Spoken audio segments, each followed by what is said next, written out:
Teacher. Yes, Bobby, what is it again? I've been thinking for a long time now. Why do some poor young men who are already struggling to take care of themselves go ahead and marry poor dependent girls, and then both of them become poor couples and still give birth to many children they cannot provide for? That is a big question, Bobby. Hope you are not trying to insult my ancestors this morning. Teacher, I'm not asking because I'm curious. I'm asking because I'm the sixth child of my poor parents.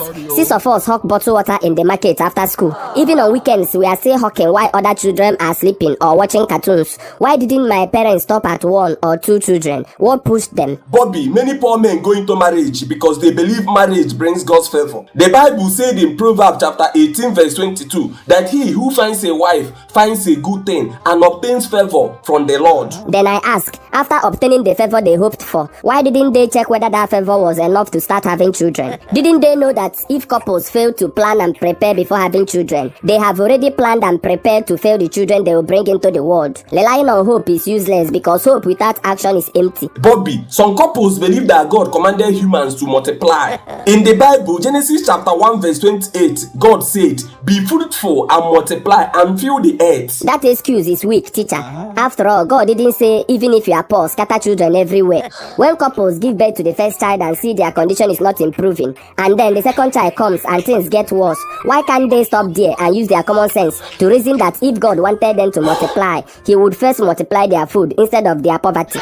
But Bobby, look at it this way. If your parents stopped after their second child, would you even be in this class arguing with me today? Of course I wouldn't. Maybe I would be in America as the grandson of the president. In your dreams, maybe you will be the first son of a madman on the street. Never.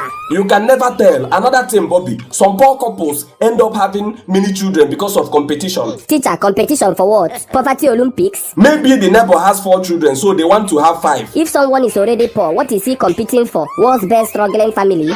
Sometimes trying to get a particular gender, most times a son, leads poor couples to born many children. Having many children while trying to get a son? Shouldn't they first create a life that any child, boy or girl, can survive in?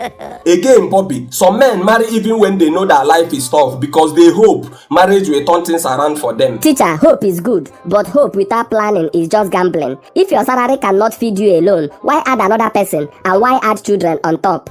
Bobby, don't forget that love is blind. Love is blind. People don't calculate when they are in love. But love is supposed to open its eyes after marriage. If love wants to stay blind, fine. But why should innocent children suffer because their parents refuse to use common sense? Bobby, some men also rush into marriage because of pressure. Family pressure, cultural pressure, village pressure, peer pressure. They fear being left behind by their peers and being called irresponsible. Teacher, pressure is not strong enough to force people into lifelong suffering. Why not resist the pressure and build a life first? Responsibility comes before reputation. Bobby, life is not always logical. People take risks. Some believe that once they marry, they will find a reason to work harder and succeed. Teacher, working harder is not the same as working wisely. My father works hard. He leaves the house early and comes back late and tired. Yet every day, my family still shares one piece of meat like we are dividing inheritance.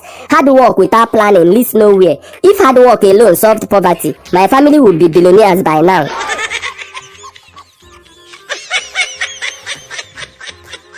Bobby, Teacher, maybe your parents did the best they could with what they knew. I believe that, but doing your best is different from doing what is wise. If they stopped at 2 children, maybe the 2 would live well, but they had 6. Now all of us are struggling like contestants in a survival show we never applied for.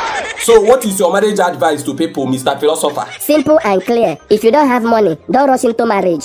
If you marry, plan properly. If the plan is failing, pause. If pausing doesn't work, don't add another child to the chaos. Children are not decorations, they are responsibilities.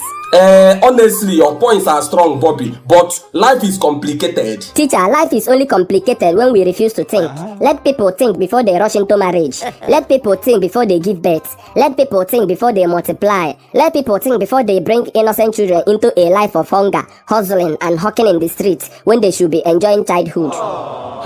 Bobby, you have worried my spirit today. Teacher, I'm only saying what many children like me cannot say. Parents should really think before giving birth. Children deserve better than hunger, struggle, and hawking under the sun. Anyway, if you can't cope with your family anymore, I'm ready to adopt you temporarily. God forbid. What is that supposed to mean, Bobby? Are you asking me, teacher? Chai.